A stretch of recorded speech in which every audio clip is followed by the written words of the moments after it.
มีสาวคนหนึ่งไปย่างเบิ่งเขาเจ้าสวนสนามในวันที่2 ธันวาสูญเงินไป10 ล้านกีบเรื่องมีอยู่ว่ามีสาวคนหนึ่งพาแม่กับลูกเราหันไปย่างเบิ่งเขาเจ้าสวนสนามอยู่เดินทางหลวงในวันที่2 ธันวา2025ในเวลา6:40 ตอนแลงแล้วก็ย่างเบิ่งตามปกติ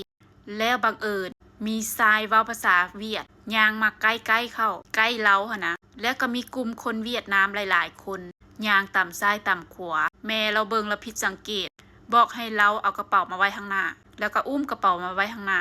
แล้วก็เฮ็ดแบบมีสติขนาดแล้วก็บ่คิดบ่ฝันว่าเขาจะสิมาแฮกกระเป๋าเราเพราะว่าบอนที่เราอยู่นั้นมีตำรวจทหารเต็มอยู่แถวนั้นอ้อมข้างอ้อมแอวบ่คิดบ่ฝันว่าโจรสิแฮกกระเป๋าเราได้แล้วก็บ่คิดพออีกแล้วก็บ่ฮู้เมื่อฮู้สึกโตอีกว่ามันเอาไปตอนใดสวดฮู้เมื่อขึ้นมาแม่เราหิวข้าวแล้วก็เลยสิไปซื้อข้าวหลามมาสู่แม่เรากินแต่ว่าไปซอกกระเป๋าเงินแล้วบ่เห็น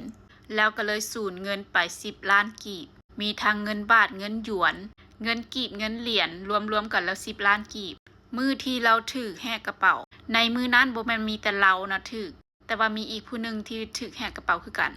ตอนค่ำๆแรงๆมันก็สิมืดๆจักหน่อยพากันระมัดระวังในผู้ใดที่ไปแบบว่าบุญท่าหลวงบ่หรือว่าบุญทรงเฮือบ่อนที่มีคนหลายๆนะควรเบิ่งกระเป๋าตัวเองขนาดว่าเรามีสติขนาดแต่ว่าก็ยังบ่ฮู้ว่าเราถูกแฮกไปตอนใด